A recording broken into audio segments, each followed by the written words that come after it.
అయినప్పుడు మీ దయా సంకల్పం చొప్పున మీ సోదరులు రాజకుమారి గారిని వారి కుటుంబాన్ని ప్రేమించి చక్కటి నూతన గృహాన్ని అనుగ్రహించిన విధాన్ని బట్టి సూత్రాలు.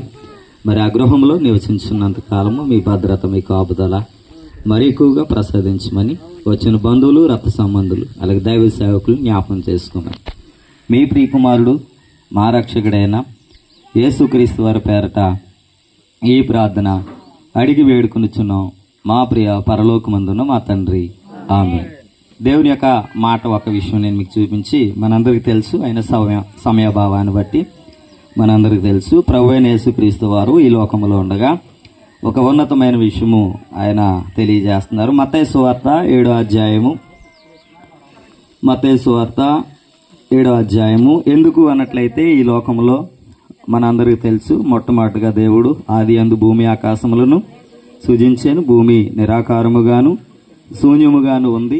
అది ఈ భూమి మీద నరులు విస్తరించాలి, అభివృద్ధి చెందాలని దేవుడు మాట ఇచ్చాడు ఆదామవ్వలకి. అప్పటి నుండి ఇప్పటి వరకు కూడా భూమి మీద అనేక మంది నివాస యోగ్యముగా ఈ భూమి ఉంది. ఏంటండి, ఈ భూమి మీద మంచివారు చెడ్డవారు కూడా నివసిస్తూ ఉన్నారు.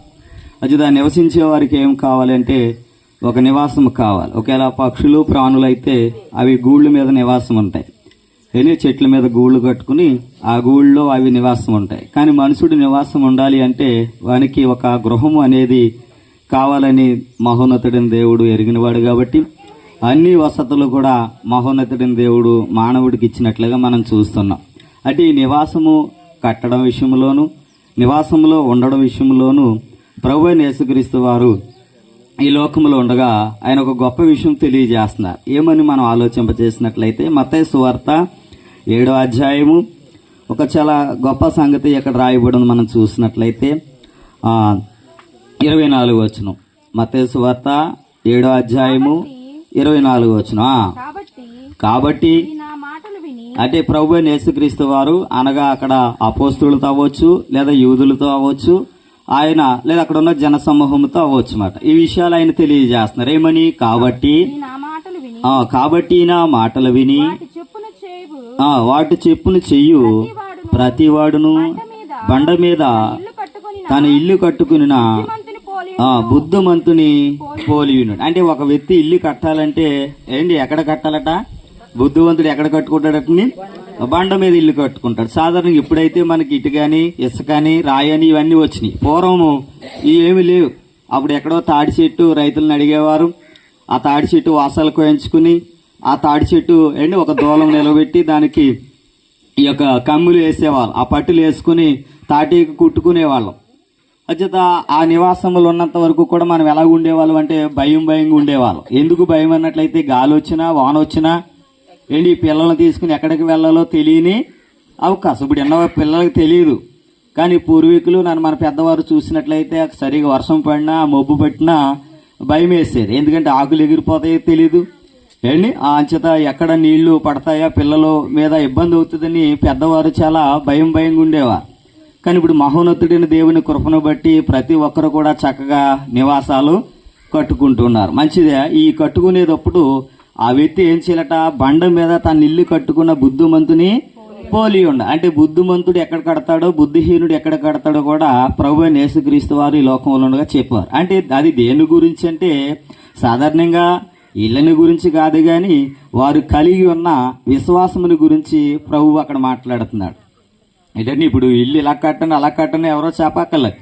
ఎందుకంటే ఇల్లు కట్టే మేధావులు చాలా మంది ఉన్నారు. కానీ ఈ విశ్వాసాన్ని బట్టి అనగా అక్కడ ఉన్న శాస్త్రులు, పరిసయ్యులు, సద్దుకాయలు వారికి ఉన్న విశ్వాసము, వారికి ఉన్న ఆలోచన ఎలా ఉందో దాన్ని బట్టి ఏమంటున్నారు అన్నట్లయితే మీ విశ్వాసము గాని మీ భక్తి గాని ఎలా ఉండాలట, బండ మీద ఇల్లు కట్టిన బుద్ధివంతుని పోలి ఉండాలి. అంటే విశ్వాసం అనేది అటు ఇటు తొలగిపోయేటట్టుగా ఉండకూడదని ప్రభువైన యేసుక్రీస్తు వారు చెప్పడం జరిగింది. అంచేత ఇల్లుని గూర్చి అనగా నివాసం గురించి బండ మీద ఎలా ఉంటాడని ఈయన మాటలు విని వీటి చొప్పును చెయ్యి ప్రతివాడును బండ మీద తన ఇల్లు కట్టుకున్న బుద్ధిమంతుని పోలి ఉండెను. అంచేత ఒక బండ మీద కట్టుకుంటే దాంట్లో జడవలసిన అవసరత లేదు మాట. ఎంతకాలమైన దాంట్లో నివసించవచ్చు.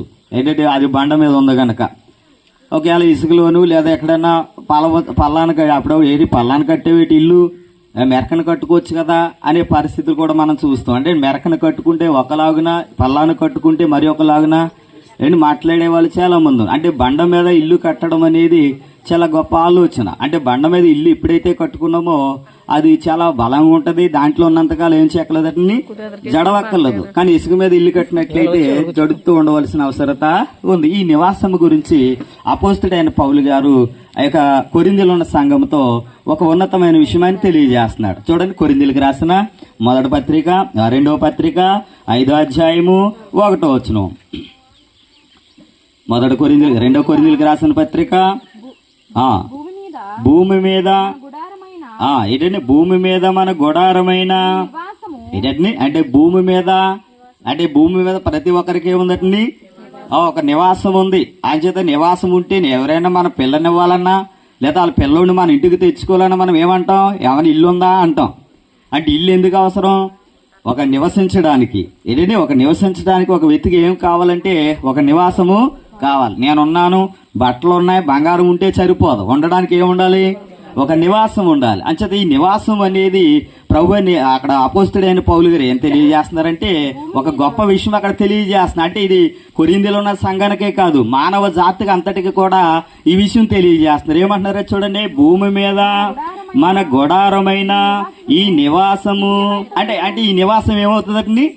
మనము కాదు, అపోస్తలుడైన పౌలు గారు అక్కడ ఉన్న పరిస్థితులకు తెలియజేస్తున్నాడు. ఏంటంటే భూమి మీద మన గుడారమైన ఈ నివాసము శిథిలమైపోయింది. అంటే ఒక అది బంగారంతో కట్టి ఉండొచ్చు, లేదా విలుగల రాళ్లతో కట్టి ఉండొచ్చు, మంచి గొప్ప తాపీ మేత్రి కట్టించవచ్చు తప్ప, కానీ అది ఏమైపోయేదట కొంతకాలానికి శిథిలమైపోయేదట. అంటే శిథిలము కానిది ఒకటి ఉంది, అది క్రైస్తవుడు తెలుసుకోవాలని అపోస్తలుడైన పౌలు గారు తెలియజేస్తున్నారు. ప్రతి క్రైస్తవుడు కూడా ఈ లోకంలో జీవించే ప్రతి వ్యక్తి కూడా ఎంతకాలం ఉంటాం? అక్కడ చక్కటి మాటలు మోసే గారు చెప్పాడు. ఈ భూమి మీద నివసించే కాలం ఎంతంట? 60 సంవత్సరాలు, 70 సంవత్సరాలు, అతిగు బలం ఉంటే 80 సంవత్సరాలు. అంటే 80 సంవత్సరాల తర్వాత ఈ నివాసం ఏమైపోద్దట? శిథిలము అయిపోతుంది. కానీ శిథిలము కానిది ఒకటి ఉందట. ఆ శిథిలము కానిది ప్రతి క్రైస్తవుడు తెలుసుకోవాల్సిన అవసరత ఉందట.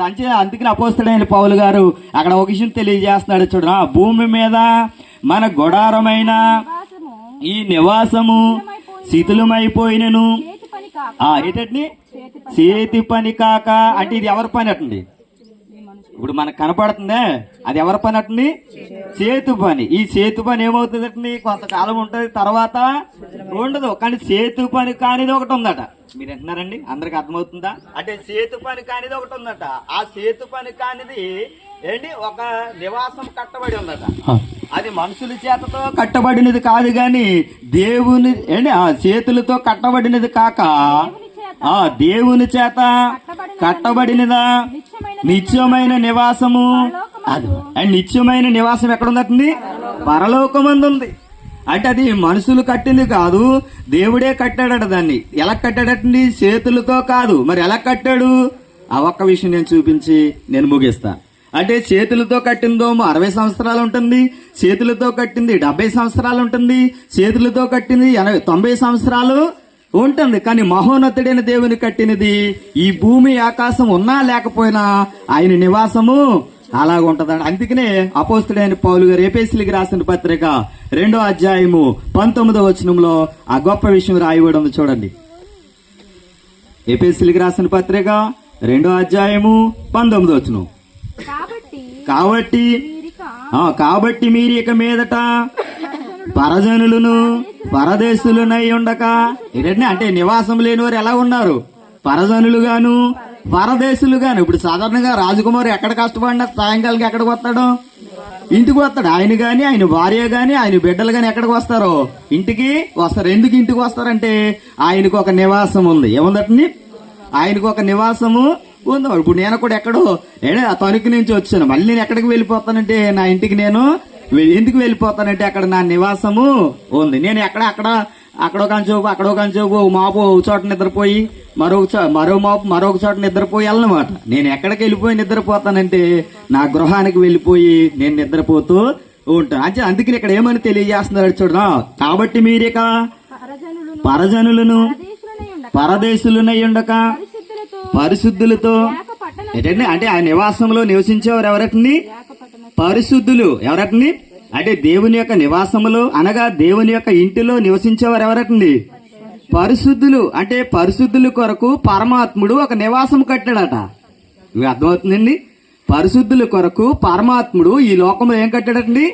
ఒక నివాసము కట్టాడు. అంటే పరమాత్ముడు కట్టిన నివాసము ఒక క్రైస్తవుడు తెలుసుకోవాల్సిన అవసరత ఉంది. ఎందుకు ఆ నివాసము తెలుసుకోవాలంటే ప్రభు అయిన యేసుక్రీస్తు వారు ఈ లోకంలో ఉండగన్నారు, మీ హృదయములు కలవరపడనీకుడి. ఏంటంటే మీ హృదయంలో ఏం చేయొద్దు, కలవరపడనీకండి. నేను వెళ్ళి స్థలము సిద్ధపరుస్తాను, మళ్ళీ వచ్చి నేను మిమ్మల్ని తీసుకువెళ్తాను అన్నాడంటే ఆయన వచ్చే వరకు ఆయన ప్రజలు ఒక స్థలములో ఉండాలట. అదే దేవుని ఇల్లు. ఏంటంటే అదే దేవుని యొక్క ఇల్లు. ఆ ఇల్లు ఎలా కట్టారు అంటే ఆయన రక్తము ద్వారా. దేని ద్వారా అండి? ఆయన రక్తము ద్వారా, ఆయనగా ప్రభు యొక్క రక్తము ద్వారా ఆ నివాసం కట్టారు. అంటే డబ్బుతో ఈ నివాసం కట్టి ఉండొచ్చు, కానీ ఆయన రక్తముతో ఆయన నివాసము కట్టాడు. ఆ నివాసానికి ఎప్పుడు అంతం అనేది లేదు. ఏం లేదండి? ఆ నివాసానికి అంతము లేదు. ఆ నివాసంలోనికి వెళ్ళాలంటే ఒకటే ఒక మార్గం. ఏంటి? నమ్మి బాప్తీసం పొందినవాడు రక్షింపబడును, నమ్మని వాడికి. అంటే నమ్మి బాప్తీసం పొందినవాడు ఎక్కడ చేర్చబడాలంటే ఆయన నివాసంలోనికి, అనగా ఆయన స్వరక్తం ఇచ్చి సంపాదించిన సంఘములోనికి, అనగా క్రీస్తు సంఘములోనికి చేర్చబడవలసిన అవసరత ఉంది. అదే ఆయన సంఘము, అదే ఆయన రాజ్యము, అదే ఆయన నివాసము. రేపొద్దున తీసుకువెళ్ళేది ఈ కాదు, కానీ మనల్ని అనగా పరిశుద్ధులను అక్కడ తీసుకువెళ్ళడానికి ప్రభు అయిన యేసుక్రీస్తు వారు మరలా రానయ్య ఉన్నారు. అంచేత ఆయన వచ్చే వరకు కూడా ఇక్కడ ఈ నివాసము అవసరమే, అలాగే ఆయన స్వరక్తం ఇచ్చి సంపాదించిన సంఘము కూడా అవసరమే అని తెలియజేస్తూ చక్కటి అవకాశం ఇచ్చిన దైవ సేవకులకి మరి ఓపిక మీ అందరికీ ప్రభు అయిన యేసుక్రీస్తు పేరట వందనాలు తెలియజేస్తూ ఈ మాటలు ఇక్కడితో ముగిస్తున్నామండి. మీ అందరికీ వందనాలండి.